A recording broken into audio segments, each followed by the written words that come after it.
আমাদের বলছে যে তারা এখনো ভাতা পায়, ওখানে অনেক অনুদান পায়।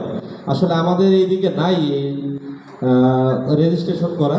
তো গাইবান্ধা জেলা সভাপতি জাহিদুল ইসলাম রানু ভাইকে বক্তব্য দেওয়ার জন্য অনুরোধ করতেছি। সময় সংক্ষিপ্ত। রংপুর বিভাগীয় সাউন্ড মালিক অ্যাসোসিয়েশনের আয়োজন ইফতার ও মাহফিল। রংপুর বিভাগের সকল সাউন্ড ব্যবসায়ীগণ বিন্দু আসসালামু আলাইকুম।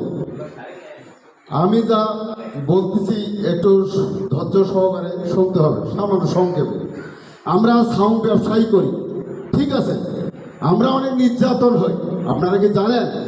অনেক নির্যাতন হই। কি নির্যাতন? দেখা যায় এখানে সাউন্ড ভাড়া গেছে, আমি চাইছি 50,000, দেখা যায় আর একজন কয় 30,000, আর একজন কয় 25,000। আপনারা কি জানেন সাউন্ডের রেটটা কত, কেরিং কত? তারপরে দেখা যাবে যে পিকআপ ভাড়া কত, অপারেটর চারটে গেলে তাদের বিল কত। আপনারা কি দেখছেন? আয় ভাই দেখবেন। তারপরে 1 মাসের মধ্যে আপনারা কয়টা ভাড়া মারেন? 4টে, 5টা, 6টা। আর বাকি দিনগুলো যে আপনারা বসে থাকেন, সেটা কি হিসাব করেন আপনারা? আপনারা কেন কম দামে ভাড়া মারবেন? কি কারণে মারবেন? মারা উচিত না। তারপরে আমি যা বলতেছি, আপনাদের যেমন বিভাগী বাদ দেওয়া জেলা একটা রেজিস্ট্রেশন করেন। রেজিস্ট্রেশনটা করা প্রয়োজন। আমরা যেমন করছি 1466, গাইবান্ধা জেলা 1466 লাইসেন্স করেছি। আপনারাও করেন, করি শক্তিশালী করেন। অবৈধ যে সাউন্ডগুলো আপনারা ধরবেন। কেন কম দামে লস দিয়ে ভাড়া মারবে? কি জন্য মারবে? তারা কি বাড়ি থেকে আমি পুরাবে? তারা সাউন্ড ভালো করতে পারবে না, ডিস্টার্ব করবে, অত দুর্লভভাবে ভালো সাউন্ড নেবে। তারপরে দেখা যায় আপনারা কেন কম দামে মারবেন? এর আগে দেখেন করোনা যখন হয়েছে 2 বছর সাউন্ড কি বসেছিল না? 2 বছর আপনারা কি পয়সা কামাই করছেন?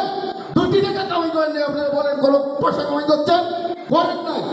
তাহলে 2 বছরে এমন দেখা যায় অনেক ভাই 2 লাখ 5 লাখ করিয়া লোন নিয়েছে, সিসি লোন নিয়েছে।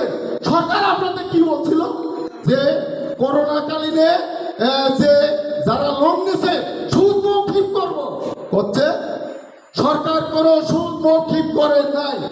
তাহলে কি করে আমরা চলবেন? করোনার সময় আপনাদের কি কেউ 10টি টাকা দিয়েছে? দেয় নাই। তাহলে আপনারা কি জন্য মাগনা সাউন্ড দেবেন? 50,000 টাকার সাউন্ড 20,000 দেবেন? আপনারা কি করে চলবেন?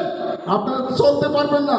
এই জন্য সকলে একত্রিত ভাবে আপনারা চলবেন। চলে কিভাবে গোছ করা যায়?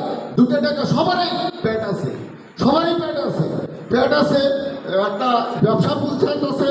আপনারা এইভাবে মিলেমিশে কাজ করুন। এইগুলো আমার বক্তব্য এখানে আমি শেষ করছি।